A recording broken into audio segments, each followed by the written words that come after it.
Egyptians? Yes.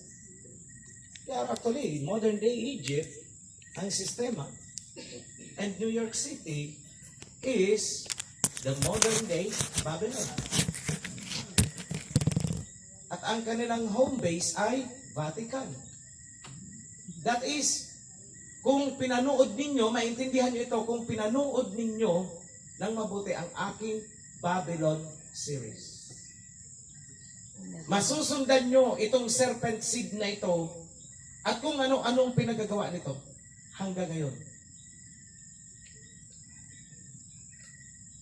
That is why, alam nila itong nangyayari sa atin. They know what is happening. Even the Vatican knows what is happening right now sa atin. Alam nila. So, but let it be. Ngayon, considering na wala naman na tayong hinihintay na darating pa, i-ano ko lang yung ibang mga developments. Mamaya, I will go back to my, kasi baka makalimutan ko.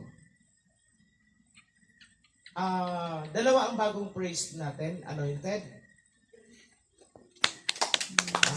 May dalawang bago, si priest Leon Kilat and Robert. si priest Robert. Passion. Full-pledged anointed.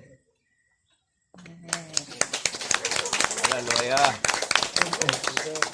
And meron tayong mga upcoming priests that is under formation ngayon. Yada. Kasi kailangan na nating kumilos. We need to move faster. Kasi natunugan na tayo. Yes. Kung hindi tayo natunugan, pwede tayo magpa-kaang-kaang lang. Oo. Pero since natunugan na tayo na we existed pala, kailangan na natin tumira ng tumira bago tayo tirahin. Kung baga sa suntukan, unahan natin ng suntok. Kasi pag naunahan tayo, lugmok tayo dahil mahina pa tayo. Ganun ang technique ngayon. So, maliban dyan, we are now processing yung ating Shemite Heritage Conservatory and Colleges. That's why umiikot ako kanina. Yada. Sinasurvey ko, at least ocular survey, kung saan natin ilalagay ang School of Agriculture, saan ilalagay ang School of Health and Paramedical Sciences, saan ilalagay ang School of Fisheries, saan ilalagay ang marami tayong school na bubuksan, and a seminary. Yada. So lahat yan, dito sa Bicol muna. Yada.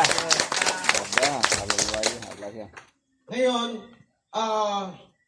yung mga curriculum natin, kasi i-design namin, and by the way, yung may mga masteral dyan, please mag-volunteer kayo. We need instructors.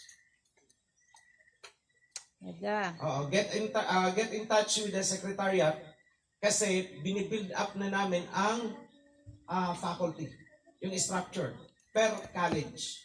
Yada. So sa set of officers, we already have Dr. Teofilo Mahusay, Doctor of Philosophy, to be the president of the college. Yeah. Then the vice president for academics is a doctor of education, si Dr. Roalio from Cavite. Okay. And for the treasurer of the college, we have a Sister Rioli. no, Aileen. Sister Eileen. Kasi hindi ko na pwedeng ipasa pa ang function na yan Yes. kay Sister Sarah kasi overloaded na yun. Aileen. Tama. Actually, gusto kong pabigyan ng staff si Sister Sarah kasi palaki ng palaki ang volume of financial handling. Opo. Then, for the other development is inaayos na po natin yung ating wedding ceremony. Yes. Magkakaroon Yada. tayo ng legal na pagkakasal. Yada. Okay. birth certificate, child dedication, and baptismal certificate. Magkakaroon po tayo niyan legal. Yada, yada. So, yan ang isa sa pinagpupursugihan ko ngayon. The building of the Ministry of Levitical and Divine Covenants. So, tinitingnan ko nga, kanina, yung isang room doon is may mga cabinet na. So, sabi ko, this can be the record section temporarily until such time na magkaroon na tayo ng sariling building na malaki. Yes. Na talagang concrete, na kahit bumaha, bumagyo, hindi pwedeng, very less ang tendency because mga archives of records yan na kailangan nating i-maintain. Then we already have the ambulance, of course, kaya lang hindi pa namin natatapos ang lisensya dahil inabutan itong Day of Atonement and itong feast. Tabernacle. Okay, and on process din ang ating mobile clinic. So meron na tayong chest x-ray, ECG, all mobile. Ngayon, by the time na matapos yung ground preparation, sisimulan ang pag-put up ng physical building, pero sa Santa Rosa muna natin ilalagay. Then looking forward, subject to availability ng funds natin, all regions magkakaroon. All Yada. regions. Yada. Paisa-isa. Ambulance. Oo. Oo, kasi hindi natin kakain. Not unless na may mag-sponsor sa atin. Alam niyo naman na hindi tayo basta-basta tumatanggap ng pera. Kahit sabihin ng PAGCOR na, hey, mag-donate kami sa inyo, 100 million, sorry po, sa'yo na ang 100 million mo. Because we could not use a gambler's money para sa gawain. Dirty money yan. In the same manner, kilala nyo naman si Congdan Fernandez. Nung nagsabi siya sa akin, mag-donate ako ng 2 million. Sabi ko, teka lang. Pasensya na huwag kang masasaktan. I appreciate your offer. But, gusto ko lang siguraduhin na malinis ang pinagmulan ng pera na ibibigay mo. Pasensya na kung, but this is our protocol. Hindi kami basta pera, sunggab. So, he explained. In-explain ngayon. Okay, sabi ko, I will trust your explanation. The way you explained it is malinis naman ang pinanggalingan kasi kinumpute niya pala ang kanyang mga past income and he arrived on that amount. So, parang gusto niyang mag-retro payment ng mga tithes na hindi niya naibigay noon dahil hindi niya pa naman alam. So I said, okay, I will accept that. Then after that, he donated also 1M. Yeah. 1M. Okay, nakapundo pa rin yan, pero hindi ko pwedeng galawin. 1M para sa printing ng ating Bible. Revelation. I always said Bible, pero hindi talaga Bible yan. Torah. Okay, it has to be called Torah and Covenants. Torah and Covenant. Yada. Dahil ang laman yan is about the Torah and the Covenants mula sa covenant kay Adam. Yada. Hindi nga nila alam, may covenant kay Adam. May covenant kay Noah. May covenant kay Abraham. May covenant kay Jacob. May covenant kay Isaac. May covenant kay Levi. The Levitical covenant. Yes. Okay? May covenant kay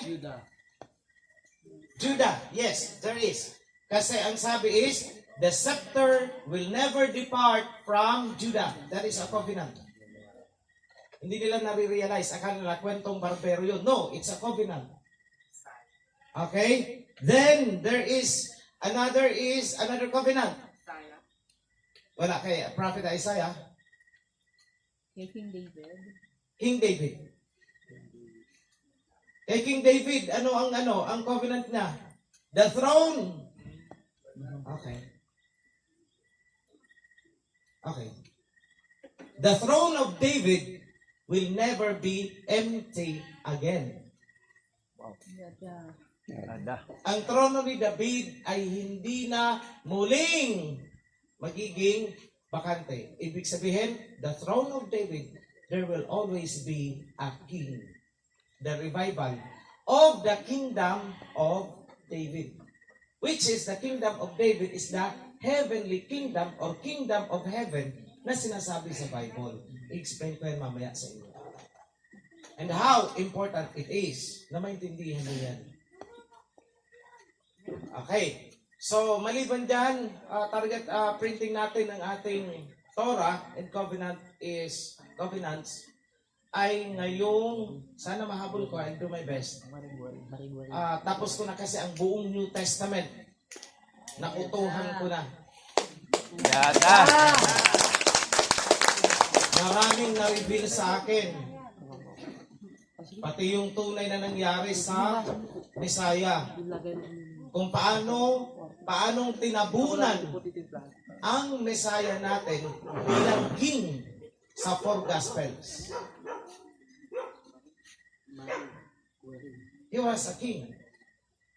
Tinabunan ang Messiah at tinabunan din sa New Testament ang messenger na sinabi ng Messiah na I have to go, it is for your own good that I have to go so that the messenger will bring you the spirit of righteousness will come from the Father.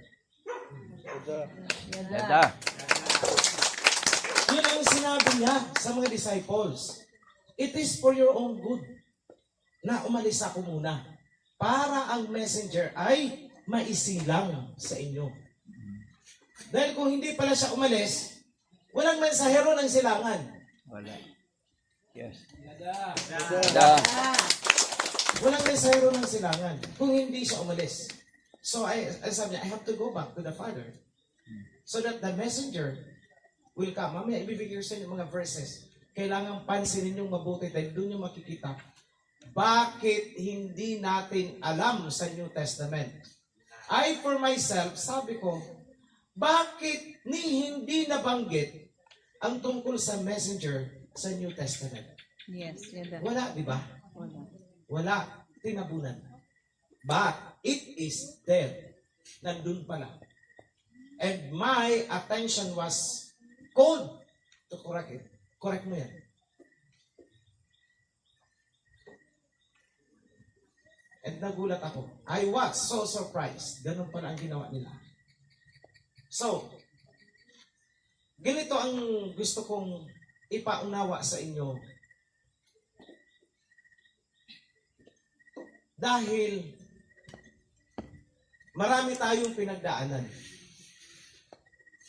Dito lang sa Bicol, may nahila pa ng Cora. Kamsor, muntik nang magkawatak-watak. Right? Anyone from Kamsor? Pero siguro kung Bicol, alam ninyo ang nangyari. Merong isang taga-Kamsor na sumama sa mga nagkukura. At ang sinasabi niya, nagbago na si OHC. Yes, totoo po. Nagbago na ako. Totoo, nagbago na ako. Dahil, kung noon 50-50 lang ang pakaunawa ko sa ginagawa ko, kung noon 50-50 lang ang naunawaan ko bakit ko ito ginagawa, now, no more. I am fully aware. I am fully aware now. Ganda. Kung noon tinatanggihan ko, kung paanong tinatanggihan ni Moses na bakit ako, andyan naman si ganito, marunong magsalita. Bakit ako? Yes. Kung ganon ang ginagawa noon ni Moses, ganon din ang ginagawa ni Jonah. At ganon din naman ang ginagawa ko. Jeremiah. Grabe ang tanggi ko. Jeremiah, yes. I mean, Kaigi-iging wala akong responsibility. Yes. Kaigi-iging libre akong lumakad kung kailan ko gusto at hindi ko kailangan magtago. Hindi ko kailangan mangilag sa sino mang tao. Hindi ko kailangan mangamba sa sarili kong buhay. Tapos dadalhin mo ako sa ganyan, wala naman ako mahihita. Hindi naman ako yayaman. Totoo. Paano kaya yayaman? Yayaman ako kung ang mga members ko ay si kagaya nila Lucio Tan. Yan, yayaman talaga ako. But then again, no. It's not about wealth. It's not about privilege. It is not about being a celebrity, fame. Hindi yun. Dahil matagal ko nang binitawan ang mga ganyan. At kung kailan ayoko na nung pinapalakpakan ako, tsaka naman ako parang ibinabalik, siguro sinasabi na, kasi noon, yung audience mo ayoko doon. Hindi yun sila. Ito dapat ang audience mo, ganito. Yada.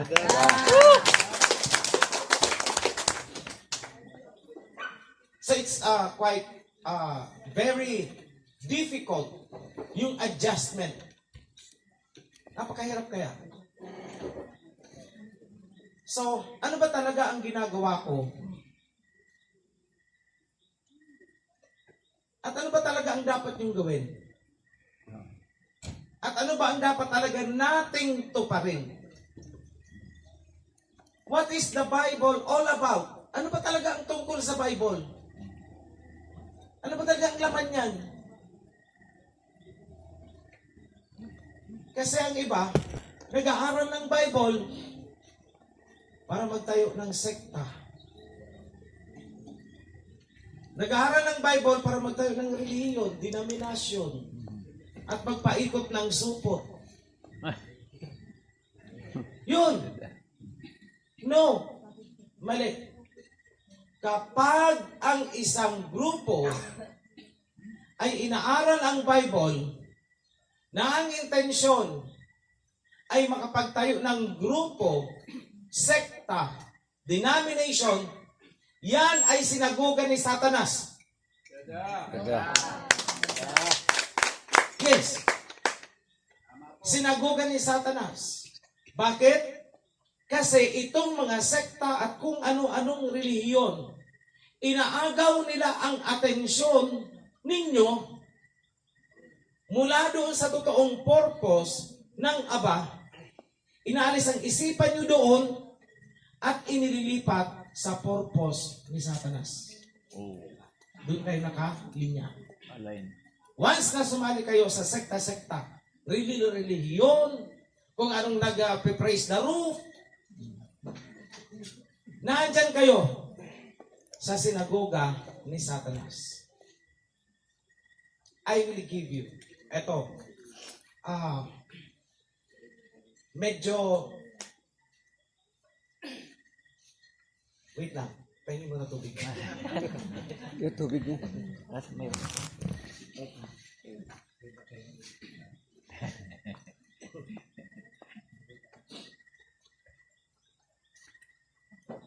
Thank you.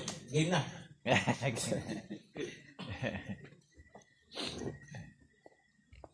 Maunawaan niyo kung anong purpose natin. Bakit tayo nag-ipon-ipon? Kung nauunawaan niyo rin yung purpose ng Messiah, bakit siya isinilang dito at namatay? Two basic question. Bakit siya nagkatawang tao? At bakit siya namatay? Two important question. Pag naintindihan niyo yan, nasagot niyo yan, naintindihan niyo na ngayon, bakit tayo naandito? So, simulan natin sa istorya ng Israelites. Okay, let us start with the Israelites. Mula kay Adam. Okay? Si Adam, si Eve, nagkaroon ng dalawang anak. Cain at saka Abel. Correct? Pinatay ni Cain si Abel. Si Cain, sino ang tatay? Serpent. noong nagkasala si Adam and Eve, isinumpa sila ng Ama. Correct? Yes. At anong salita ng Ama? And to you, serpent, isinumpa niya. Opo. Gagapang ka sa iyong belly. At ang iyong mga anak ay magkakaroon ng pagkapuot, vice versa, sa mga anak ng woman.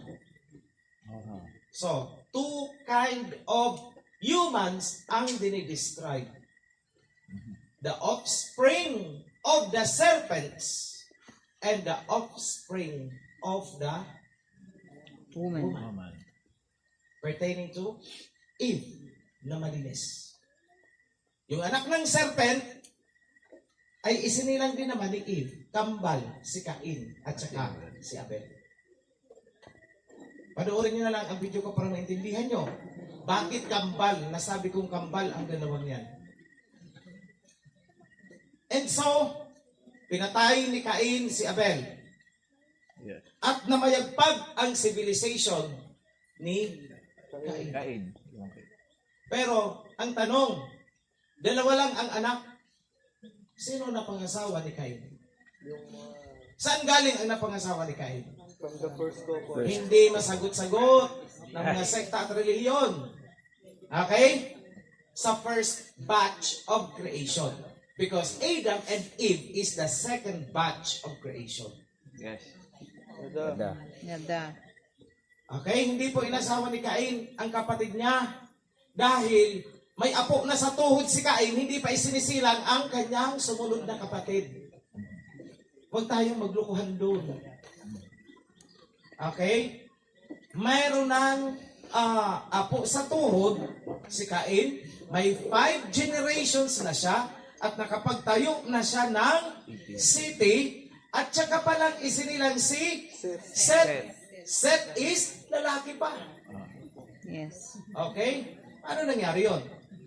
So, kung hindi mo alam ang totoong creation, dyan pa lang, wendang ka na. But anyway, so dumami ang lahi ni Cain, dumami din ang lahi ni Seth. Serpent seeds and woman's seed. Anong sabi ng Aba? I will put enmity between you and your offspring, sabi niya sa serpent, and to her offspring. You will strike his heel, and he will crush your head. So, ibig sabihin, magkakaroon ng labanan ang dalawang klaseng tao. The reptilians, the son of the serpents, at saka the non-serpent breed. Kaya pag nakakita kayo ng theory na reptilian, totoo po yun. Then nasa Bible yan, hindi po yan conspiracy theory. It's there in the Bible. Okay, ngayon, dumating na doon sa time ni Abraham, nagkaroon ng covenant. Padadamihin ko ang iyong lahi. Dumating, isinilang si Jacob pababa. Nilagtawan ko na sa Isaac. Nag-shortcut ako. Basta from Abraham down to Jacob. Ay, hindi ko pwedeng nagtawan pala si Iber kasi mawawala kayo sa istorya. Okay. Mula kay Shem. Arpaksad, Tela, Sela, Eber. Heber, the Hebrew. Eber. Heber is the Hebrew. Diyan siya ang ama ng Hebrew buong mundo. Wow. Ngayon, dalawa lang ang naging anak ni Heber. Si Peleg, Joktan. Joktan, pumunta sa silangan. Yan ang mga negreto natin. Ita, mga kulot, maliliit, baluga, na tinatawag. Sila ang matandang dugo ng mga Shemites. Sila ang mas matandang lahi. So, andyan sila, Negrito, etc. Yan ang mga lahi nila, Ophir, Havila, Sheba, and 10 others. Tarshish is hindi po Shemite si Tarshish. Japhethite po yan. Japhethite siya kasi ang lolo niya ay si Gomer. Javan. Then, Tarshish. Kaya lang, itong si Tarshish is, nung naghiwa-hiwalay na doon sa Middle East, mas ginusto niyang sumama sa atin. Mas ginusto niyang sumama. That's why, he traveled with the Ophirians papunta dito sa atin. Silangan. Sa silangan. Okay. Now, what about Peleg? Dalawang magkapatid, di ba? Nagsanga. Opo. Joktan, pumunta sa silangan. Peleg, nanatili sa western part of Asia. Yes. Okay? Yang tinatawag nating Israel ngayon, that is the border, west border of Asia. Asia is the Shemite territory. Ito ang territory natin. Okay? So, ang sakop natin, Turkey, Lebanon, Israel, formerly that was Canaan, okay? And down, along the coastal lines of Africa, down, hanggang sa Madagascar, and tatawid na siya papunta dito sa silangan, where the Garden of Eden is. Yeah. Yan ang sa description yan, sa navigational description. So wala pong ibang tinumbok na direction from that portion, trinace, pababa, and went eastward to the east, where the Garden of Eden is. Tinumbok ang Palawan. That's why Palawan is even until now is a paradise. Yada. Yada. And Palawan has the Delium na sinasabi sa Genesis. Yeah. Kaya lang hindi nyo alam kung ano yung Delium. Those Delium is giant pearls. Yada. So, yan ang marker kung nasan ang Garden of Eden. The pearls, the Delium, the onyx, rumblon. That is the onyx marble stone. Wow. And Ayan, gold. Gold. Buong bansa natin. may gold. Walang tatalo kung gold ang pag-uusapan. Yada. Walang tatalo. Within Asia. Kasi ang tumalo lang naman sa atin ay ang Africa. Kasi ang laki naman ng lupa nila doon. Itong bansa natin is isang maliit na tundok lang yan sa kanila. So talo talaga tayo kung gold ang pag-usapan. But, kung ang pag-usapan naman is gold per square meter, kunwari square meter, para malig nyo maintindihan. Kung ang sa Pilipinas ay 1 square meter, may 1 kilo of gold, sa kanila, 1 square meter, merong kalahating kilo. Doble sa atin. Oo. Doble. Kaya lang, pag tinutal mo talaga, talo tayo kasi Malaki. malaki ang lupain nila. Okay, nakuha ninyo ang ibig kong sabihin. That is the difference. So sa Genesis, the land of Havilah, kung nasaan ang Garden of Eden, naandun ang gold, Delium, the giant pearls, naglilitawan na ngayon, and the onyx stone. Wow. Yan po ay nag-corroborate sa ancient Book of Jubilee. Linatin ko yan, worldwide. You have to watch the World Territory series. Combine nyo with the rivers of Genesis and Creation series. Madali nyo maintindihan yan. Pagtsagaan nyo lang ang World Territory series kasi medyo boring talaga yan kasi may pagka-technical yan. Okay? But anyway, going back. Heber, Joktan, ang anak, at saka si Peleg. Itong si Peleg na to, dito nagmula si Abraham. Mula kay Abraham, bumaba si Isaac. Jacob. Correct. Yes. And Jacob, nagkaroon siya ng 12 sons. At yun ang tinatawag na 12 tribes of Israel. Ibig sabihin, itong mga Israelites na to ay Hebrews. At lahat ng mga Hebrew ay mga Shemites. Yes. Kaya, huwag kayong magugulat. Ano ka ba? Shemite ka ba? Hebrew ka ba? Okay. We are Shemites. And at the same time, we are Hebrew. And down the line, we are Israelites. Yes. Ah. Yada. I will explain paanong tayo ang Israelites at bakit tayo itinago sa kamangmangan. We are not Filipinos. Hindi lugar. We are Israelites. Yes. Tayo ang mga karakter. Yes. Mga ninuno natin ang mga karakter na nasusulat dyan sa Bible. Yang sina Prophet Isaiah. Mga ninuno natin yan. Okay? So how did it happen? Paano tayo nandito? Tapos ang akala natin is doon. Okay, let's talk about human migration. Yes. After the flood of Noah, sino ang unang nag-migrate to the east? The old blood. Ophirians. Ophir, Havila, Sheba. That's why itong part na to is naging land of Ophir. Okay. Yan ang first batch of human migration.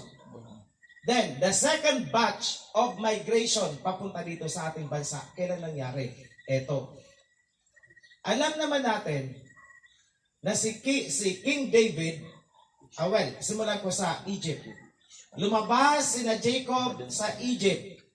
Pumunta sa land of Canaan. Kaya sinasabi ng mga sekta na hindi raw makatarungan at walang love ang ating sinasamba dahil ipinapatay daw ng ating ama, pati mga infant. Ngayon, hindi kasi nila naintindihan na ang lupa na kinubkob ng mga Canaanites, ng lahing mga serpents, ay ang lupa na nakareserba kina Jacob at sa 12 tribes. Bakit ko nasabi? Bago nakarating sa Egypt, si Jacob, nasaan sila nakatira? Canaan. Correct.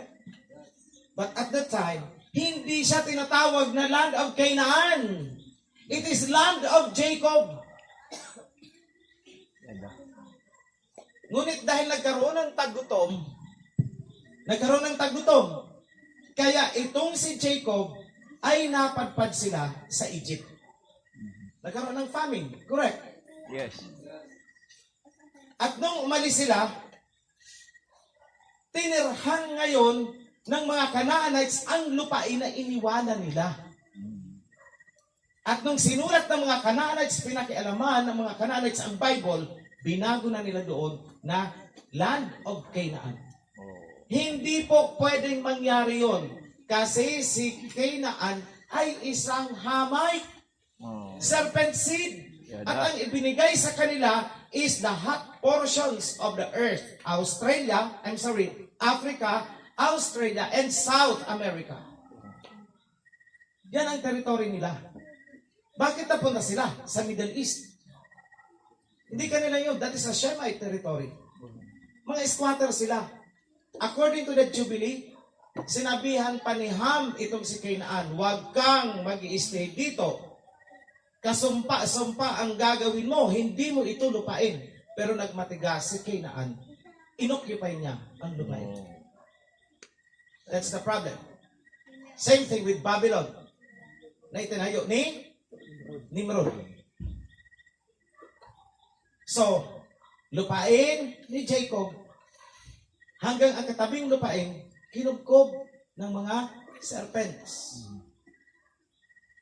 So what happened next? Nung time na lumaya na sina Moses, yung mga Israelites mula sa Egypt, dahil pinalabas na sila ng Alhayam, bumalik na sila ngayon doon sa lupain na kanilang iniwanan. The land of Canaan kuno. But that is actually land of Jacob. Na iniwan lang ni Jacob noong nagkaroon ng famine. Correct? Ng tagutom. Yes. So, bumalik na doon ang mga descendants ni Jacob, pabalik sa Canaan. Inabutan nila doon ang mga Canaanites. Kaya, kung titingnan niyo ang Exodus, puro digmaan ang nakasulat. Yes. Dahil kinailangan pa nilang makidigma doon sa mga squatter na kumubkob sa lupain nila. Kailangan nilang i-demolish yun. At yun ang sinasabi nito mga sekta at relihiyon na galing sa Europe na napakasama daw ng alahayam na sinasamba natin sapagkat wala daw awa, pinatay at inagawan daw ng lupain ang Canaan at ibinigay sa mga Israelites. No, hindi totoo yun. Because Shemite territory ang lupain ni Jacob. Canaan is not a Shemite. That's why he is a squatter doon sa minana ng mga Shemites. Like Israelites are Shemites. Yes. So nung nando na sila sa lupain na inagaw ng Canaan, nakuha na nila, pati yung Jericho, na itayo ni David ang Jerusalem. The first kingdom. Correct? Yeah. Naalala ninyo? Yada. Okay, tandaan niyo yan kasi kailangan niyo ang kaalaman niyan dahil hanggang banking system connected dyan. Wow. Yes, even the current banking system natin connected sa istorya na sinasabi ko. Then it came to pass na itong si King David ay tumanda na. Tapos ang pumalit sa kanyang trono ay si King Solomon. Doon na nagsimula ang problema. Okay. Ngayon, nagkasala itong si King Solomon. Ang sabi sa kanya ng ating Aba, kay King Solomon, huwag kang mag-aasawa ng hindi mo kalahi. Huwag kang mag-aasawa mula sa mga Gentiles. Huwag kang mag-aasawa mula sa mga Canaanites. Pero anong ginawa ni King Solomon? 1,000 wives. Iba-ibang lahi ng mga Gentiles. Unang kasalanan niya. Pangalawang kasalanan niya, sinabihan siya na huwag kang sasamba, huwag kang yuyuko, huwag kang maninilbihan sa ibang alahayam sapagkat ako ay mapanibughuin. Siloso. Yada. Anong ginawa ni King Solomon? Naghahanap. Yes. Gumawa. Nagsusunog na siya ng mga insenso sa mga Diyos-Diyusan ng kanyang mga asawa. Oh. That is the second na pagkakamali niya.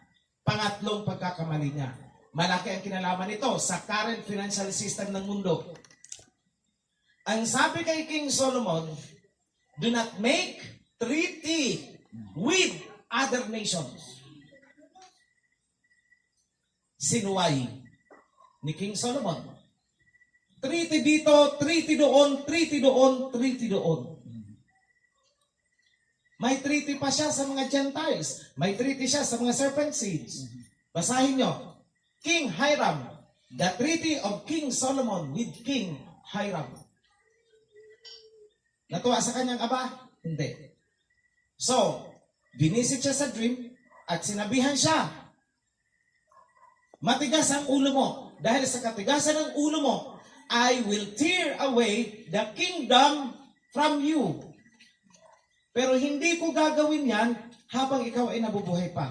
Gagawin ko yan kapag ikaw ay wala na mula sa anak mo. I will tear away the kingdom. Nangyari po yan. I will give the dates in history. Okay, ngayon, pumalit si Rehoboam. Okay, yun ang pumalit. In 720 BC, 720 years bago pa man isilang ang Mesaya, naganap ang sumpa kay King Solomon. Anong sumpa? I will tear away the kingdom. But for the sake of my love, alang-alang sa pagmamahal ko sa iyong amang si David, hindi ko ikakalat ang buong angkan. 11 tribes lang ang ikakalat ko. Maiiwan dito sa Jerusalem ang tribe of Judah. Tandaan nyo yan, dahil dyan connected ang history natin. Totoong history natin. And for the sake of my love for Jerusalem. Okay? Maiiwan dito ang tribe ni Judah. And for the sake of my love to your father David, I will not tear away the kingdom from you during your lifetime, but in your son. So, natupad lahat yun. 720 BC, sinakop sila ng Assyrians. So what happened? Okay. Akala ko may projector na doon. Okay, so what happened nung sinakop sila ng Assyrians? Ang 11 tribes ay kumalat papuntang eastern part of Asia. Okay? The eastern part of Asia. Mid-Asia. 11 tribes. Ano ang naiwan sa Jerusalem? Tribe of Judah. So, nung isinilang ang Messiah, sino ang inabutan niya sa Jerusalem? Tribe of Judah. At sino ang sumakop sa Jerusalem? Mga Romano. So, sina Judah noon ay mga alipin din sa sariling bayan. Ang sumakop sa kanila ay Roma. Nakuha nyo? Yeah. Ang 11 tribes ay nagkalat na sa Asia. At doon nagsimula ang ating lahi sa mga nagkalat sa Asia. Yada. Paano ko nasabi? Ang nakasulat ni Saide, dumating daw ang mga bagong, ang mga Pilipino, the Malay race daw mula sa Malaysia, Borneo, Sumatra, kung ano-ano. Doon daw dumating, sakay ng bangka na ang tawag ay Balangay, yung barangay. Ano pinagmula ng salitang barangay? Bangka na may bubong. Okay, dumating dito. Doon daw galing ang mga Pilipino. Tayo. Kaya barangay. Ito ang simpleng tanong ko eh. Saan galing ang mga tao na yon na napunta dito ng mga Bornean dato? Saan galing ang mga ninuno nun? Di nila masabi-sabi. But the truth is, makikilala nyo sa pamamagitan ng mga kaugalian at kultura. Okay. Proven genetically. DNA testing. Historically proven. Ang isa sa lost tribe, 11 tribes ang nawala, di ba? Ang isa sa lost tribe, na tinatawag na tribe of Manasseh, ay natagpuan sa pagitan ng India at saka ng China at the border. And they called themselves the Kuki tribe. And they said, we are the descendants of Bene Manasseh. Kami ang descendant ni Manasseh. At kami ay napadpad dito noong nilusob kami ng mga Assyrians. They were talking about that time, 720 BC. So alam nila, eto na. Anong connection natin doon? Sa mga Kuki tribe na yon? Anong connection natin sa tribe of Manasseh, one of the 11 tribes na nawawala? Anong connection natin? Madaling makita. Tingnan nyo ang mga Ifugao, ang suot nila. Tingnan nyo ang itsura nyo, ninyong lahat. May pagkasingkit na kayo mangge. Ang height is around 5 feet, 5'2", 5'3", 5'4", mga ganun. At ang sayaw ay tinikling din. Kaya nga sabi ko sa inyo, mahalin nyo ang tinikling. At ang mga damit, katulad ng mga lumad, Ifugao, etc., etc. The tribes na indigenous people, yun ang katulad ng tribe of Manasseh. Itsura pa lang, pananamit pa lang, at alam mo ang nagbago lang? Salita. Oh. Otherwise, they are the tribe of Manasseh, Israelite, tayo ay Israelite. Yes. Yada. Dahil dalawang klase lang naman ang tao dito sa bansa natin. Kung hindi indigenous, isang civilized. I'm not saying na ang mga indigenous ay uncivilized. what I'm trying to say is, nung dumating dito ang mga colonizers, tayong inabutan dito sa Patag, ay nagkaroon ng colonial mentality. Na ikinahiya na natin ang tunay nating identity at niyakap ng mga ninuno natin yung pag-uugali ng mga Western na sumakop sa atin. So nawala yung connection natin sa tribo na pinanggalingan natin. Oh, yeah. Lahat tayo may mga tribo na pinanggalingan. Tingnan niyo ang kaugalian natin. Ewan ko kung ginagawa ninyo ito. Sa amin ginagawa ito. Bago magtanim ng kamote, titingala sa buwan, ay, Oh. pwede na magtanim ng kamote. New moon. Ugaling Israelite po yan. Mangingisda. Titingala. Ay, new moon. Ay, maganda ang huli ngayon. Mag-ano tayo? Israelite po nakaugalian yan. At ang circumcision, pagtutuli. Hindi po yan ugaling Kristiyano. Yan ang ugaling Kristiyano, mga Romano, mga supot. Yes, they are not circumcised. Ano? Tuli si Herodes? Sino nagtuli sa kanya? Mga Greeks, supot. Kaya nga, away noon si Pablo at saka si Pedro. Oh. Dahil si Pedro, magpatuli. Dahil covenant natin yan. That is the Abrahamic covenant. Yes. Pero si Pablo ayaw. Oh. Ngayon, ito ang tanong ko. Bakit ang mga so-called Pilipino ay malaking kahihiyan sa mga lalaki pag ikaw ay supot? Ultimong apo mo sa tuhod, kinakantsawan dahil supot ang lulo. Why? Because yan pong ugali na yan ay Israelite po yan. My goodness, gumising kayo, hindi kayo Pilipino, kayo ay mga Israelites.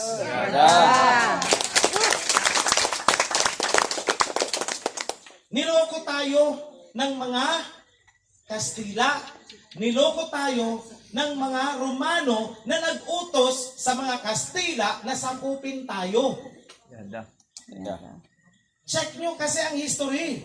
Sino ang nag-utos kay Magellan? Papunta dito. Queen Isabella. Yes. At sino si Queen Isabella? Siya ang tinagurian na anointed ng Pope as the Queen of the Christian world. Yes. Nakita nyo na? At pumunta sila dito, sinakop tayo. Anong ginamit para tayo sakupin? Religion. Yun. Pag tumanggi ka, anong gagawin? Anong ginawa sa mga ninuno natin? Papatayin ka. At sino na ang mga nagbabanal-banalan? Sina Padre Damaso. Ginawan bawat munisipyo ng parokya-parokya. Sila na daw ang mga pari. Takuhan nyo? Ganyan din po ang ginawa nila sa ancient ancestors natin sa Jerusalem. Nung dumating doon, si King Yahawashai, ang nakaupo na ay si Herodes, ang gobernador ay si Pilato, ang pinaka-king nila ay si Cesar sa Roma. At sila ay mga alipin sa sariling bayan. Walang pinagkaiba sa ginawa nila din sa atin dito. Dahil ang sumakop sa Israel doon at ang sumakop sa atin ay iisang kingdom. The kingdom of the serpents. Yes. Mga lahi ni Cain.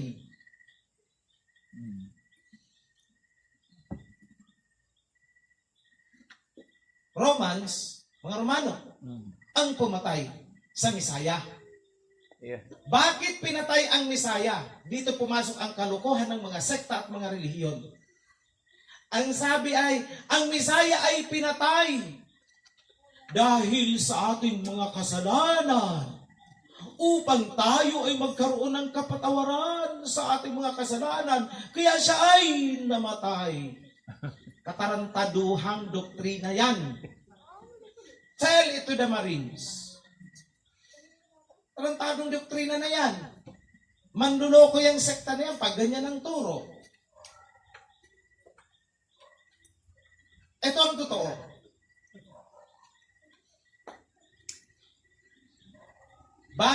in the first place, bumaba ang Messiah at nagkatawang tao? Why? Yan muna ang sagutin natin. Para maintindihan natin kung bakit siya namatay. Intindihan muna natin bakit siya dito isinilang at nabuhay bilang laman. Why? Kasi, balikan kasi ninyo ang Psalms chapter 2. Nasusulat doon. Today, you become my son.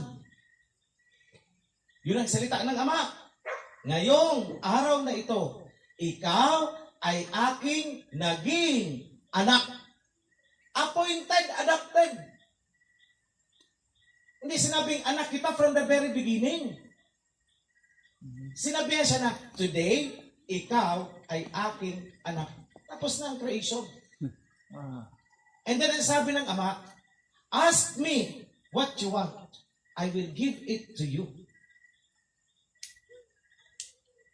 Parang mag-ama, nag-usap. Ngayon, anak na kita. Humiling ka sa akin. Anong gusto mo? Ibibigay ko sa iyo ang mga bansa. Ang mundo. Ibibigay ko sa iyo. Kaya nga, ang Messiah pag nagsalita, ang sabi niya, all authority under the heaven has been given to me. Yes. Dahil ibinigay sa kanya lahat ng Ama.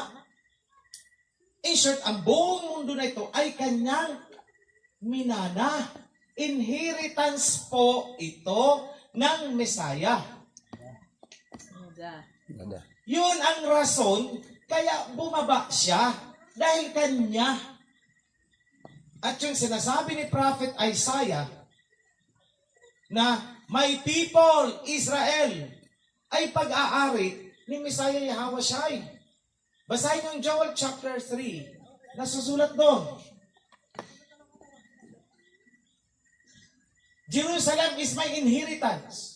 The people of Israel is my inheritance. At nagtatanong siya, what have you done to my people? You sold them as slaves. Totoo, nangyari. Tribe of Judah, binenta. That is the transatlantic slave trade. Ang totoong mga Hudyo, ang totoong Jews, ay ang mga negro ngayon sa US na nagpakalat-kalat. Dahil ang mga ancestors nila ay ginawang alipin doon. Katuparan niya ng hula sa Deuteronomy 28. So, kaya bumaba ang Messiah dito para sa kanyang mga minana. Para i-claim ang kanyang minana. At yun ang ibig sabihin ng parable of the tenants. Have you read that? Na merong isang master, may asyenda siya, sinugo niya ang kanyang mga, tauhan para maningil sa mga tenants. Pero pinatay ng mga tenants. At nung wala nang natitira, sinugo niya ang kanyang anak, nag-iisang anak. Anak, puntahan mo, singilin mo ang mga tenants. Pagdating niya doon, sabi ng mga tenants, andito ang anak ng ating amo. Siya ang tagapagmana. Patayin natin siya para wala nang magmamana nito, maging atin na ito. At pinatay nila ang anak ng may-ari ng lupa. Pinatay nila ang tagapagmana. Hindi naintindihan niya, sinasabi na pagbabaral, wag daw gahamang, ganun. Hindi po yun ang ibig sabihin ng parable of the tenants. Ang tinutukoy po doon ay ang buhay ni Messiah Yahawashi. Na isinugo siya ng Ama upang i-claim mo ang minana mo doon. Binigay ko na yan sa'yo. Claim mo. May mga servants ka na doon. My people, Israel, is your servants. Okay, sa bumaba, si Messiah Yahawashi. Ano ang ginawa ng mga Romano? Pinatay nila ang King of Israel. That was King Yahawashi. So, dyan yung makikita na ang purpose niya, kaya siya bumaba dito, ay upang pagharian ang kanyang minana. Kaya kalukuhan yung sinasabi nila na for the forgiveness of sin. Katarantaduhan yan. Eto, bakit ko sinasabi tahasan katarantaduhan?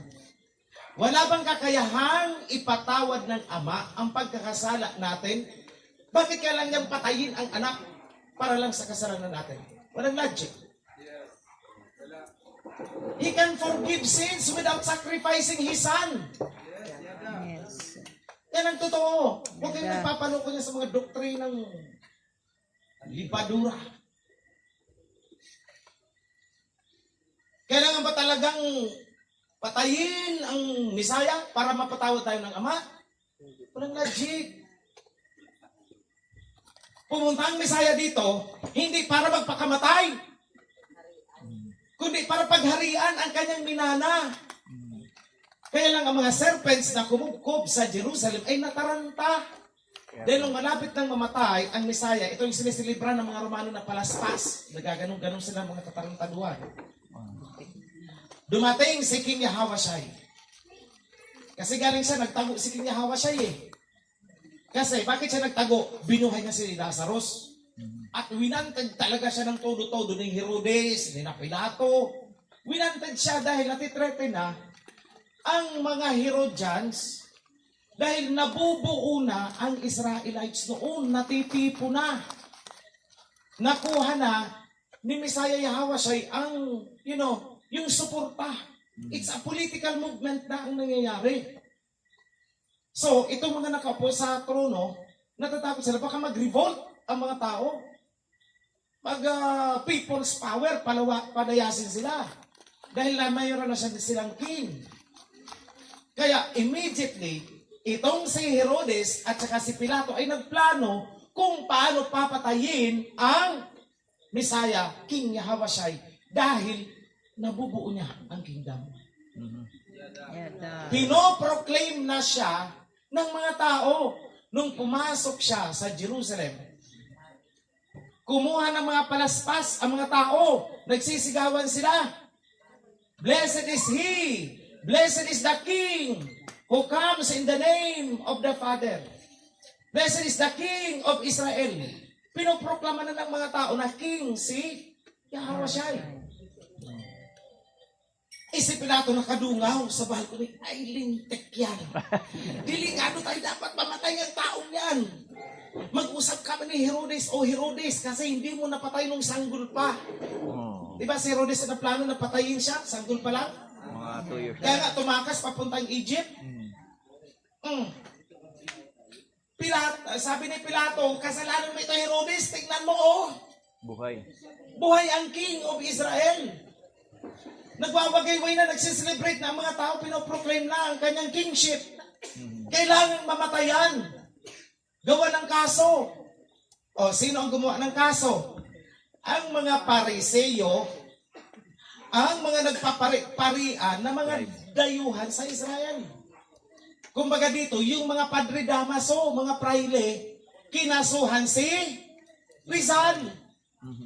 Ang kaso rebellion, o parang ganun din ang ginawa na kay King Yahawashai doon. So, yun po ang dahilan kaya namatay si King Yahawashai kasi pre-proclaim siya ng mga tao na king. Yes. Premature. Premature. Kaya siya namatay. Pinatay siya ng mga Romano. Yun ang dahilan, hindi yan lecheng doktrina na para sa kapatawaran ng inyong mga kasalanan. Forget that. Hindi totoo yan. Doktrina yan na isinulat nila dahil ayaw nilang mabuking yung totoong nangyari sa Misaya.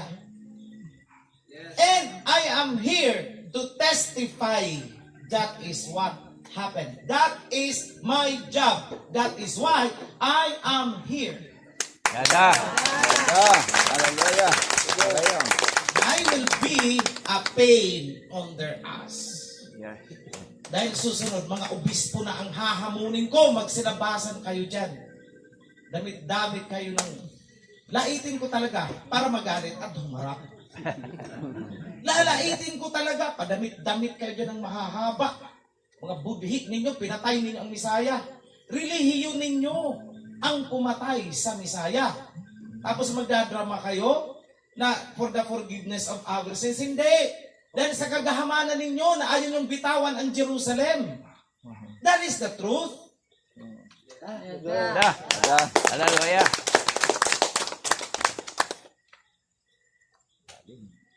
Kaya, congratulations sa mga dating Catholic, dating mga Christians, na iniwala na ang kanilang mga sekta. Hallelujah. Congratulations. You are now just a few more steps. We will establish our kingdom. Yada. Hallelujah. Ngayon, malaking challenge yan. May legal bang basihan? Pag nagdeklara tayo ng sarili nating autonomous kingdom, yes, we have the IPRA law. All we need to do is declare ourselves as indigenous people. Kaya ako, iniisa-isa ko na ang mga indigenous people buong bansa. Yada. Dahil pag nahakot natin itong buong indigenous people na to, the Republic of the Philippines, artificial government will go hungry. I tell you. Why? Ang sabi ng Aba, the gold is mine, the silver is mine. Ang mina sa benggit ng ginto ay dapat sanay atin. Walang magawa ang mga tribo doon dahil walang mga pinag-aralan. And here we are getting stronger and stronger every day. I will stand in the Senate. I will stand in the Congress. I will have a representation and hanggang sa United Nations. No fear. No. Pag fear ang pinairal ninyo, there will be no glory. Walang mangyayari. We have to remain strong. We are the modern day Katipuneros.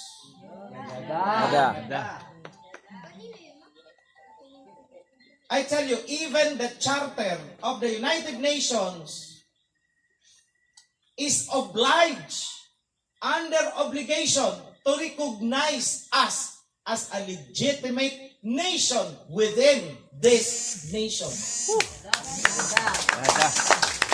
The international law provides for that. We only need to invoke it with our unified voices. Noon, medyo takot pa ako magsalita niyan, but I have it already in my mind. Yung direksyon, nakita ko na. Dahil mag-isa lang ako noon. What can I do? Mag-isa ako. I am a nobody. I am mayaman. I'm not influential. But I prayed to Aba, give me influential people na tutulong sa akin para isa katuparan na itong Great Commission na ipinatong mo sa akin dahil hindi ito kaya. And now, sige, sabi ng Aba, I will give you, kasi I prayed for that nung pumutok ang ugat nung isang inaasahan ko sana, pumutok ang ugat, 1 month siya sa ICU, 50-50, but I said to Aba, give me his life, please, kailangan ko pa. Pero, hindi pa siya prepared ngayon. Nag-i-speech therapy pa siya. Pero 2 days lang after I prayed, nabigyan mo ako kasi nabalian ako ng isang pakpak. Doon lumitaw si Congressman Fernandez.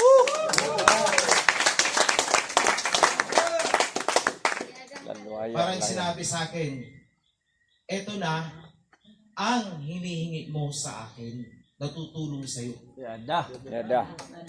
Dahil yung inaasahan ko na nag-iisang tao na namumukuntangi sa kawan, is yun nga ang nangyari. May nilabag siya sa mga instruction ko. At yun nga, nakaratay na sa ICU. So ako, I was so depressed. So sabi ko, para naman akong Aba na para ako yung tinawag mo at nilagay mo sa alanganin. Yung bang pinasisid ka sa tubig na ganito lang kababaw. Magkakabukol-bukol ka. Pinadive ka sa ganun. But then, 2 days lang. Hindi yata 2 days eh. The following day, ando na. May nagparamdam na si Brother Yung ginamit kay Brother Dan si Yor. Yor. Yes. Oo. Tapos sumunod si Bro Manoy na. Okay. Ayun, nagpakilala. And now, gumagapang na po sa Congress. Wow. Yan ang nasusulat sa Malakay. Before I come, ang sinabi ni Messiah Hawashai, before I come, I will send my messenger ahead of me to prepare the way before me. Anong ipiprepare mo? Darating ay isang king. A king is coming. What do you need to prepare? The kingdom. Kingdom. Darating siya, hindi para maghari ng isang sekta o relihiyon. Kaya sabi ko sa inyo, katarantaduhan yung ginawa nila eh. Hindi po relihiyon, hindi sekta, ang preparation na gustong mangyari ni King Yahawashai. Ganda. He want his kingdom prepared for him. Yan ang totoo. Ganda. And that is the commission that I took upon myself. Tinanggap ko. Dahil ni isang tao sa mundo, walang tumanggap. Ganda. It was only me who accepted that responsibility. Basta ang panalangin ko lang, wag mo akong pabayaan. Help me na kayanin ko. Kaya in times of challenges, napilayan ako, well, parang sinabi niya, higit pa dyan ang ipapalit ko. Yes. Huwag ka mag-alala. O, ito na, kakato, kausapin mo.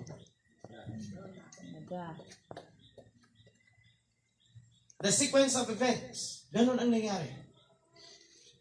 So we need to prepare the kingdom.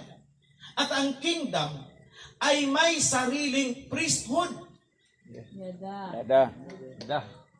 So what I did, I prepared and I revived the priesthood. Sabi naman ng mga sekta, anong priesthood? Wala na yan kasi Old Testament pa yan. Wala nang sunog-sunog ngayon. Kalukuhan yung ginagawa nyo. Yan ang salita ng mga ignoranteng tao na nagdudunong-dunungan. Bakit? Malakay chapter 3, basahin niyo ulit. The messenger of the covenant, wala pong ibang nagdala ng covenant buong mundo, ako lang. Hanapin nyo sa internet. Kung meron nag-preach ni isa na i-revive ang covenant, no one. Dahil ang gusto nila ay sekta-sekta na makapagbanal-banalan lang, sold na. Naglulukuhan sila niyan. So, ang sabi sa Malakay chapter 3, the messenger of the covenant will revive, will purify the Levites so that Yahweh will have men who will offer offerings in righteousness just like in the days of old Jerusalem. Ganda. Ganda. Ano na sasabihin? Na wala nang sunog-sunog? Eh ang sinasabi, just like in the days of ancient Jerusalem. Yes. Paano na sasabihin? Na wala nang sunog-sunog? Pupukin ko sila nitong mic na ito, magkabukol-bukol sila eh. Hintayin nila akong humarap talaga sa kanila. Laitin ko talaga sila. Eh iba ko, pagka heated debate, saan ang sasabihin ko? Hoy, huwag kang magdunong-dunungan sa akin. Huwag kang mag-pretend na madunong ka. Explain mo to. Just like in the days of old Jerusalem. Offerings will be offered to me. At hindi po pera ang sinusunog sa Old Jerusalem. Kailan lang nagsimula ang paghuhulog-hulog ng pera doon? Na yung may widow na naghulog ng 2 coins? Kailan nagsimula yon? panahon ni Herodes. Dahil kinugkog nila ang templo na iniwan ng mga Levites nung tumakas. Sila na ang nagpari-parian doon, sila na nagmisa-misa doon. Ginagaya-gaya nila ang rituals na ginagawa ng mga totoong Levitical priest. They are Romans. Yada. Para patunayan ko sa inyo. Sino ang lumalatigo sa Misaya? Sundalo. Sundalo ng ano? Romano. Sino ang sumaksak sa Misaya? Longinos. Ano si Longinos? Romano. Sino ang mapagkunwaring walang kinalaman daw sa kamatayan ni King Yahweh? Pilato. Pero ang totoo, nakipagkunayban siya kay Herodes. Acts chapter 4, verse 27. Basahin nyo, yan ang ebidensya. Kaya natataranta ngayon ang Papa na ipa-revise ang New Testament. Yung Acts ang focus niya. Tingnan nyo sa internet. Natataranta ang International Bible Society sa pangunguna ng Papa. I-revise daw agad ito na Acts. Bakit? Sorry sila. Too late. Nakita ko na ang gusto nilang itago. Na si Pilato at si Herodes ay nag-co-inspire with the priest, false priest in the temple to kill the Messiah. Kaya ang paghuhugas-hugas ng kamay ni Pilato ay ang sarap pagpukin ng planggana. Yada. Nakita niyo kung anong katarantaduhan ng Catholic Church? Sabi ko sa iyo, ang sino mang Katoliko na proud to be Catholic, kahiya ka. Idiot. Tanga. Sorry. Pero yun naman talagang nasusulat sa Bible eh. May nasusulat ba sa Bible na tanga? Meron. Foolish. Tingnan nyo. Basahin nyo kung ilang word sa Bible lumabas ilang beses lumabas ang word na foolish. Scribes and Pharisees. Stupid ang katumbas ng foolish. Kung sa Tagalog pa, gago. Kaya hindi po ako nagmumura. I am only translating what is there. Kala na ang sama ng bunga ng leader ninyo. Alam mo kasi, itong mga matatalino ko, no? Itong mga nagbabanal-banalan na matatalino ko, no? Pero wala naman talagang alam kung makahusga. Kala mo, napakalinis nila. Ako kahit kailan hindi ko claim na banal ako eh. I am a sinner. Ako na magsasabi sa inyo. I am a sinner. Kaya wag niyong i-expect sa akin yung banal-banala na nakaabito, may halo dito. That is not me. Ang demonyo ang nagsusuot ng ganyan to deceive you. Basahin niyo sa Bible. Sila ang mga nagdadamit ng puti at mahahaba at nagdadasal sa mga kalsada at nagpuprosesyon. Praise, bigay ang teksto. Sila. Not me, not us. Yada. Anong ginawa nila? Sa role ng messenger, ito hindi ko sinasabi dahil kiniklaim ko. Dahil ginawa ko na ang lahat-lahat ng mga dapat kong gawin. Tsaka ko lang nalaman na nakasulat pala sa Bible lahat ang ginawa ko. I never knew it. I just did it because I know yun lang naman ang nasa kalooban ko. Wala akong balak magpakilala gagaya nito. Alam niyo yan, from the very start. Sabi ko, ituturo ko lang sa inyo ang katotohanan, then I will disappear. Let me go in peace. Di ba yun ang sinabi ko sa inyo? Yes. Kaya lang, nagkaroon ng time na may gusto nang magpatayan. Dahil alam nila, mina ng ginto yung katuruan na inilabas ko. Magkakamali sila ng pera. So I said, I have to step down. I said, no to religion, but yes to covenant. Yada. Tapos sabi nila, religion daw ang itinayo ko. This is not religion. This is covenant. Maghanap sila ng Oferian Heritage Conservatory na nakaregister sa SEC na religion. Nasa naman kukuha? Foundation. Ang tanging hangad ng foundation ay mapangalagaan ang kawan. Nada. I want a clean governance. That's why ang foundation, kahit wala dyan ang totoo kong pangalan, wala dyan, wala akong legal na karapatan dyan whatsoever. But I control the foundation spiritually. Hindi ako papayag. Pag sinabi kong tanggalin ito, dahil kumpirmado kong may kasalanan, tanggal ka dyan. Hindi ka pwedeng magkapit tukok dyan. Dahil ingangaw-ngaw kita. Maawa ka sa sarili mo. Baka pumutok din ang utak mo. Yun lang ang akin.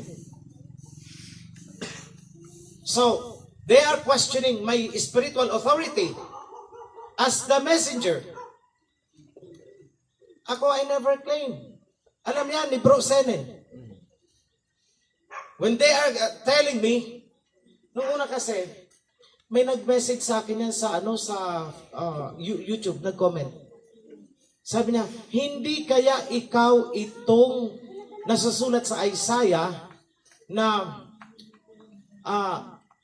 ibong mandaragit, yung ginagamit ni Manalo. Kasi, na-explain ko lahat na ito ang tinutukoy based on the world territory, etc. Lahat. Hindi kaya ikaw ang tinutukoy na ibong mandaragit. Sabi ko, hindi ako yan. Dahil makasalanan ako. Hindi ako banal. Paano ako yan?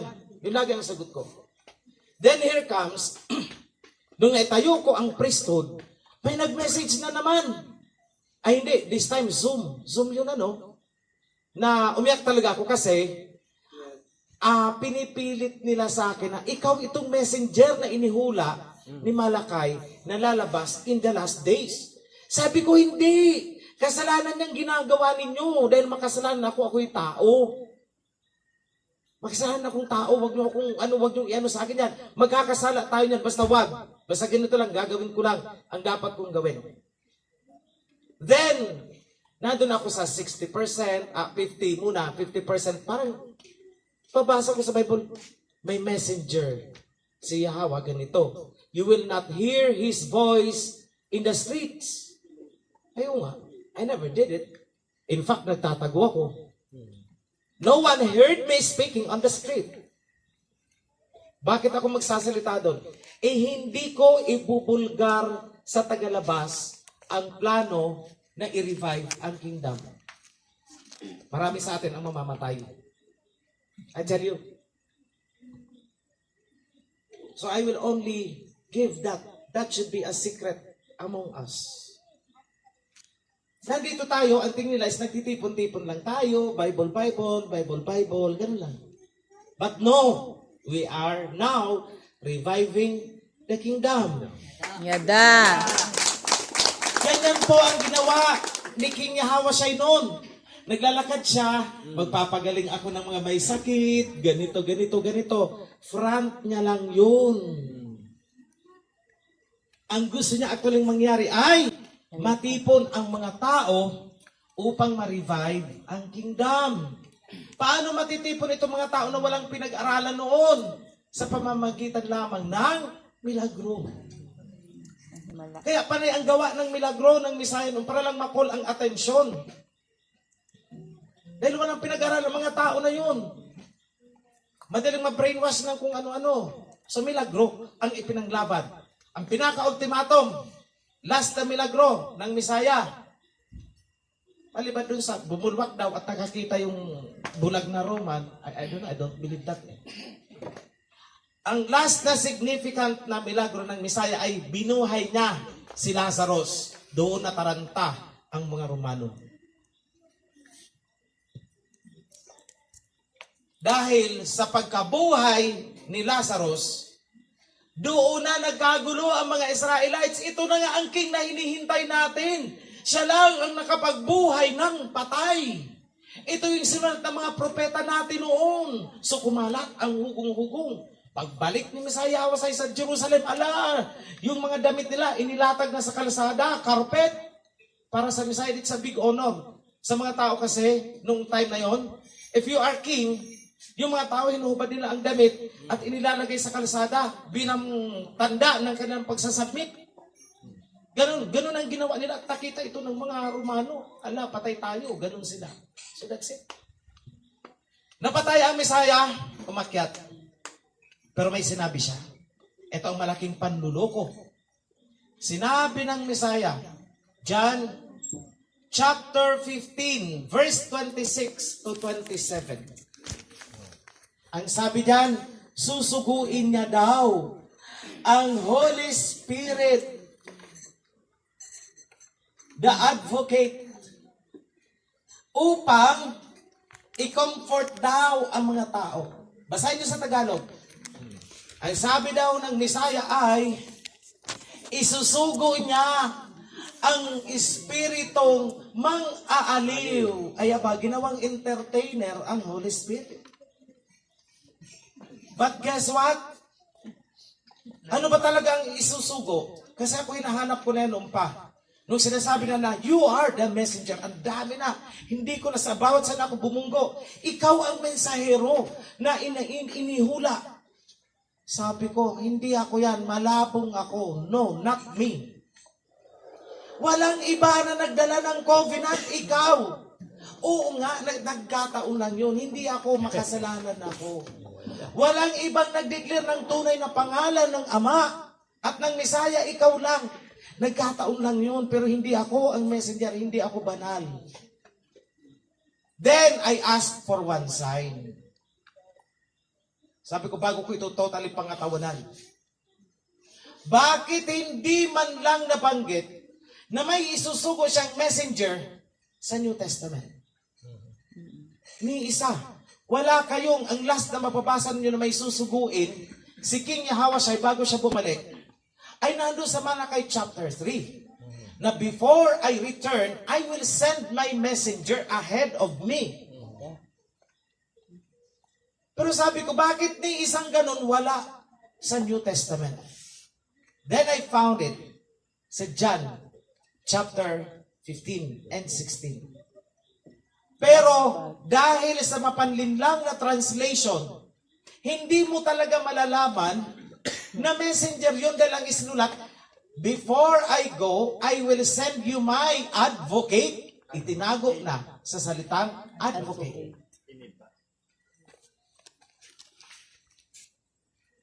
Then, the Holy Spirit, ginawa ng invisible. But the truth, ganito, I will send my messenger who will bring to you the Holy Spirit, the Spirit of truth. Yun ang tamang translation. Kasi ang Spirit is diwa, in short, consciousness, kaalaman. Banal na Espiritu, ay ibig sabihin, banal na diwa, banal na kaalaman. That is the Holy Spirit. Hindi yung ini-imagine natin na Holy Spirit na. Alam mo yung pantasya, no? Ano pong pantasya ninyo pag narinig nyo ang banal na Espiritu? Hindi ko maintindihan. Parang invisible na entity. Power. Oo. Power. Tapos pagdating sa King James, translate na Holy Ghost. Ay ba, ginawang multo. Nakita ko kung anong katarantado ang pinagagawa nila sa Bible. Nakita nila. Yada. So what I did, I corrected the Bible. Nirewrite ko. Tapos ko na ang buong New Testament. Yada. And I am currently working on the book of Isaiah. Ang dami ko rin nakita doon. Kaya pala sabi ko, away-away ang mga sekta at reliyon dahil dito sa part na ito na niluloko nila ang tao. How do I correct it? Meron tayong tinatawag na contextual analysis. Kagaya ng sinabi ko, sa Old Testament, may sinasabing messenger. Bakit sa New Testament, wala? Then I went back again to the Old Testament. I will send my messenger. Hanap ulit ako sa New Testament. Dito sa New Testament, may isisend din. Pero invisible na Holy Spirit. Ay sabi ko, no. The messenger ito. Bakit ko nasabi na messenger? Because when you read the entire chapter 16, makikita nyo, He will tell you the truth. All the truth about me. Hindi ko pa alam yan, dahil nung last week ko lang yan nabasa, naintindihan. But I've already told the whole truth about the Messiah. Eto pa. He will testify about me. Yes, I testified repeatedly, even as I speak now. I testify na ang pumatay sa Messiah ay ang mga Romano kung saan galing ang Christianity. All Christianity. Yada. Anak lang naman yan ng Roman Catholic Church. I testify, nasusulat, that the messenger will testify. Pero ang climax ng aking gagawing testimony ay hindi sa atin. But in a government body,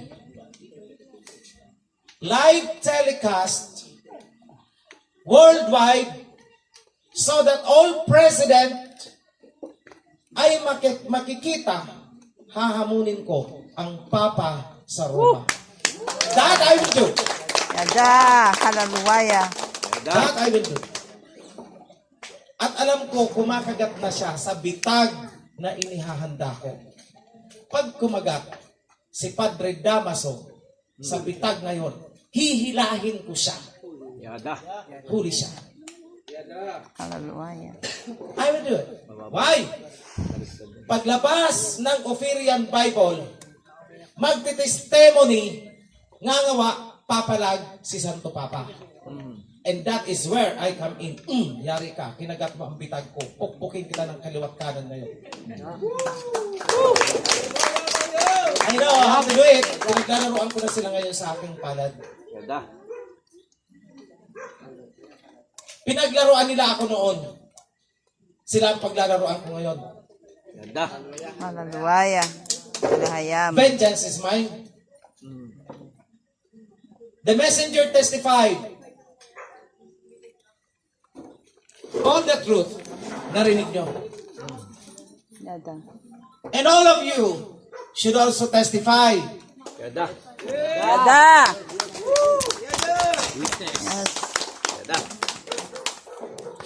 The messenger never spoke in his own words.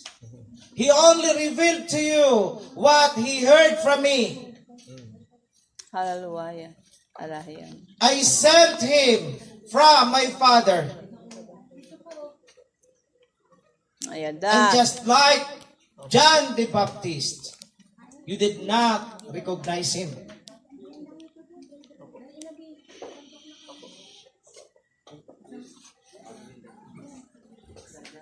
Ang problema nyo, hindi kayo nagkakaisa. Ang problema nyo, matitigas ang ulo nyo. Katigasan ang ulo na magpapahamak sa mensahero nyo. Dahil ang loyalty nyo ay napakababaw. Yan ang problema nyo.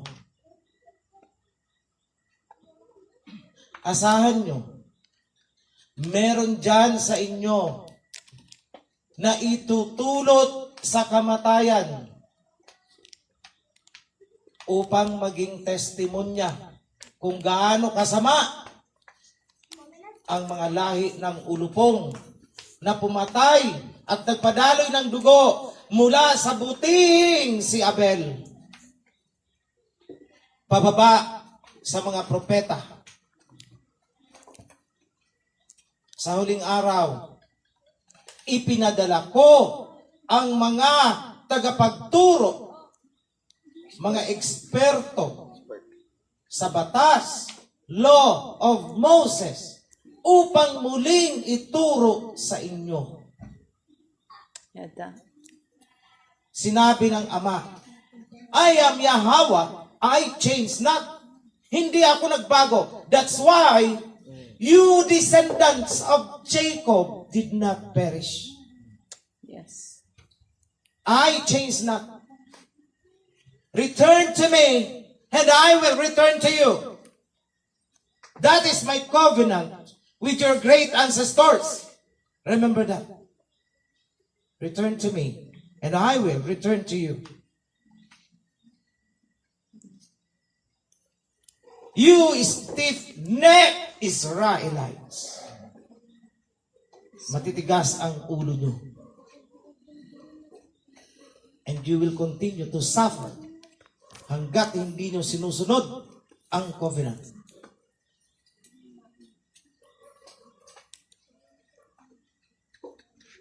Revive the kingdom.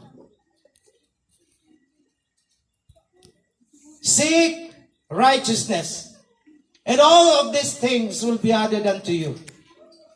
Hindi kayo maghihirap. Yada. Just revive the kingdom. And all of this will be added unto you. The gold is mine. The silver is mine. I made a pledge in your ancestors. A pledge that I have given as a covenant. I give you the power to get wealth because of my covenant to your ancestors. And the throne of David will no longer be empty. Hindi na po mababakante ang throne of David. Yada. For among you will be a king Hallelujah. until the day of judgment, when the King of Kings will take over. Yada.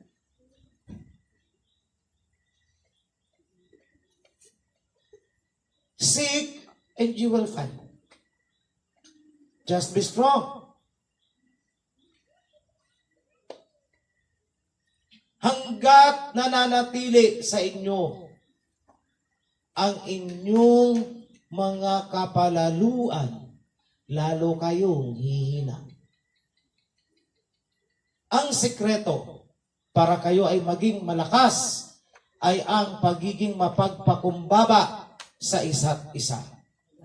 Kapag nagsimula ang inyong pagkakapaimbabaw, mawawasak kayo at maghihintay ulit kayo ng mahigit 100,000 taon bago muling may mag-i-educate sa inyo. What has been will be again. What has been done will be done again. Nothing has changed under the sun. Walang nagbago sapagkat ang aking Ama ay hindi nagbago. Kayo ang nagbago. Kayo ang nakiapid sa iba't ibang lahi. Kayo ang nakipag-treaty sa iba-ibang lahi. Kaya kayo ay nagdurusa ngayon. Pagdurusa na hindi matatapos hanggat hindi ninyo pinuputol ang anumang ugnayan sa iba't ibang bansa ng mga serpents. You have to cut ties. Takot kayo dahil magugutom kayo kapag pinutol nyo ang ugnayan sa mga puti. Takot kayo dahil ang ekonomiya ninyo ay madidiskarel dahil puputulin ninyo ang inyong relasyon sa mga puti. Wala kayong pananampalataya sa akin. Ang kaparaanan ninyo ay hindi ko kaparaanan at ang isip ko ay hindi ninyo kaisipan. Yada. Alam ng mensahero ang simula.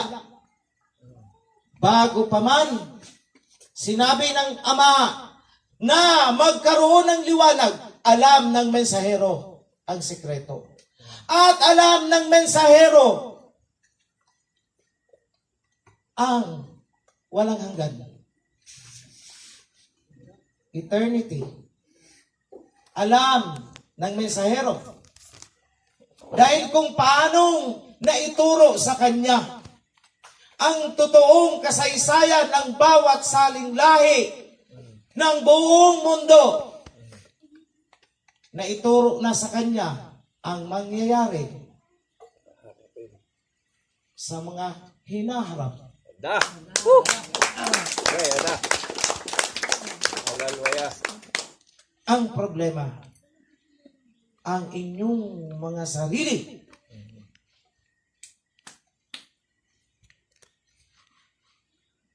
Naghahanap kayo ng mga magagarang damit. Naghahanap kayo ng mga personalidad na mataas ang katungkulan sa lipunan. Magarang manamit, disente. Kaya kayo ay nalilinlang.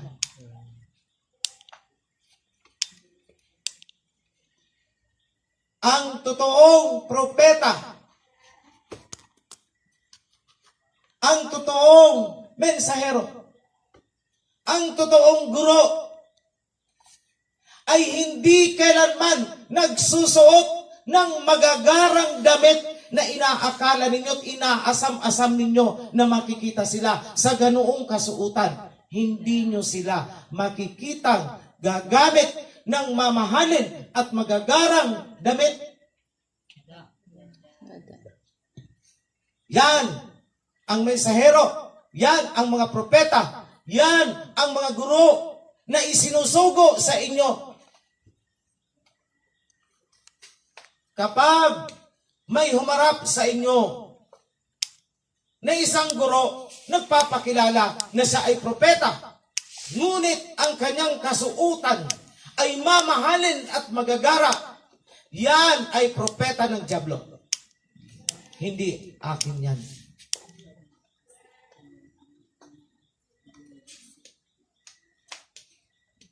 Ang aking mga tauhan ay payak ang pamumuhay. Hindi naghahangad ng pera para sa sarili.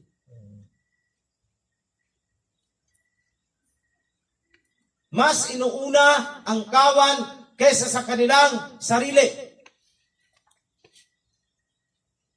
Yan ang mga totoo kong disipulo. Yan ang aking mga totoong tagasunod. Susunod sila, hindi dahil may pera.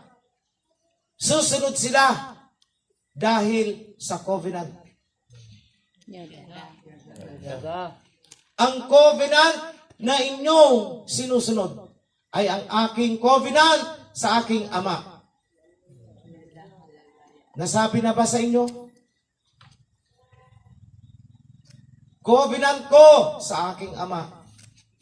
Ang sinusunod, doon nakabase ang covenant na pinanghahawakan nyo. Take care of my sheep.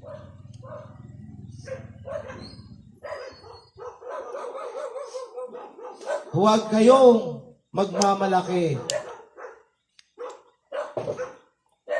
Dahil sa inyong pagmamalaki, babagsak kayo. Walang puwang sa aking kaharian ang sinumang nag-aangkin na siya ay nagsasagawa ng mga milagro.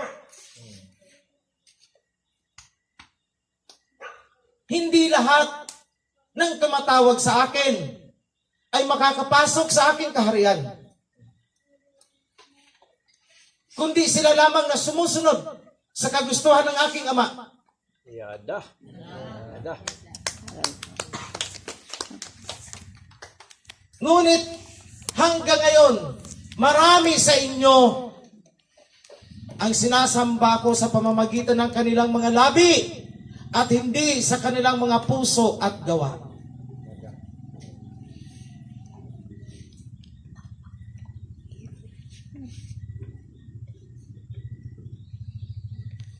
Sa panahon na yon, marami ang magtatanong, hindi ba't sa pangalan mo kami ay nagpagaling din? Hindi ba't sa pangalan mo kami ay lumuhod din? Hindi ba't sa pangalan mo kami ay nagsagawa din ng mga himala?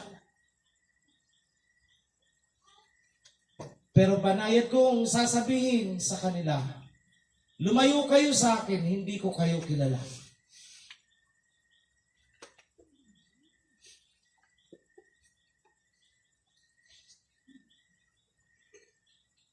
Iniutos sa mga disipulo, ipunin nyo ang aking kawan. Huwag kayong pupunta sa mga hintil, bagkos hanapin nyo ang mga nawawalang tupa ni Israel. Yada. Naparito ako para sa mga tupa ni Israel. Yada. Hindi ako pinadala dito para kung kanino man, kundi para lamang sa mga nawawalang tupa ni Israel. Yada.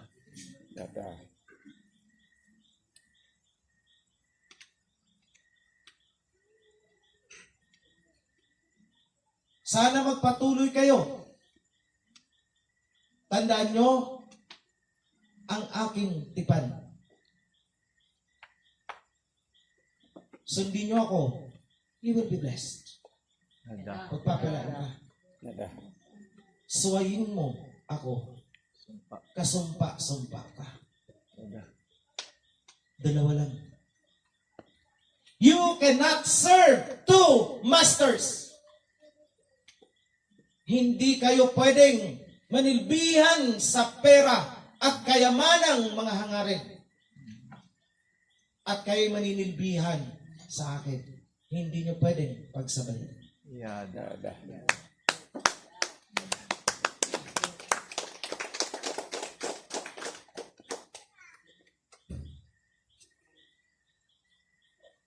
Ang pera ay pwedeng maghatid sa inyo sa kapahamakan. Ngunit ang aking salita ang maghatid sa inyo sa buhay na walang hanggan. Yada.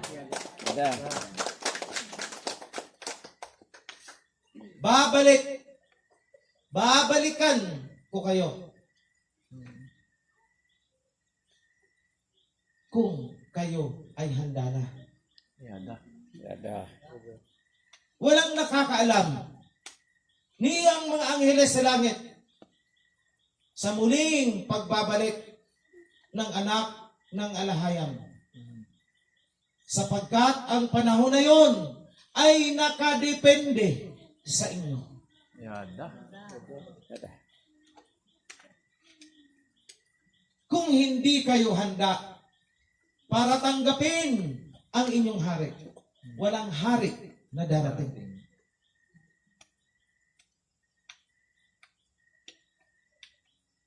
Sa makatuwid,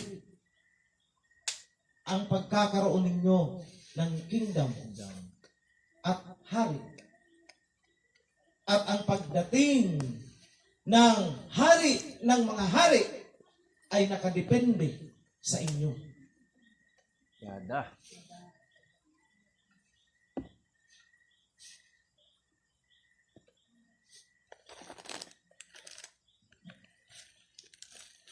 Sana maging matatag kayo. Ngunit hindi rin naman hahayaan na may mawawala sa palad ng Ama. Yada. Ang lahat ay ibinigay ng Ama. Ang lahat ng tinawag ay tinawag ng Ama. Dahil walang makakalapit sa anak kung hindi tinawag ng Ama. Yada.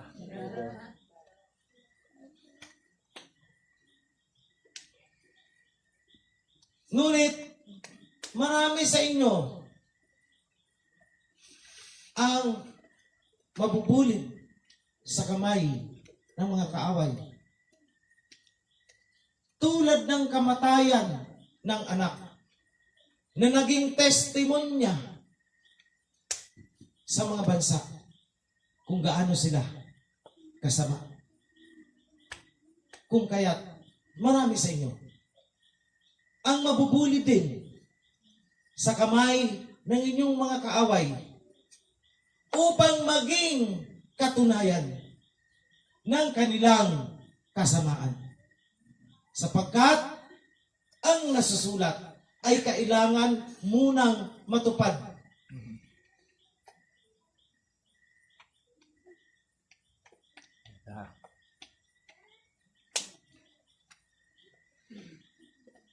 Asahan nyo, marami sa inyo ang kakalad ka rin sa mga hukuman.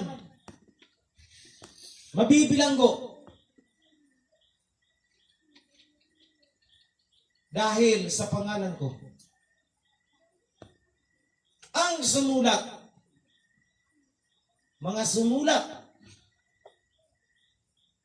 ng Torah and Covenants, kung ano ang sinapit ng mga unang propeta, siya din ang sasapitin nila bilang testimonya sa kasamaan ng mga bansa at upang matupad ang nasusulat na kayo ay papatayin dahil sa pangalan ko. Ngunit sa sino mang makakatiis hanggang kamatayan, bibigyan ko ng korona ng buhay.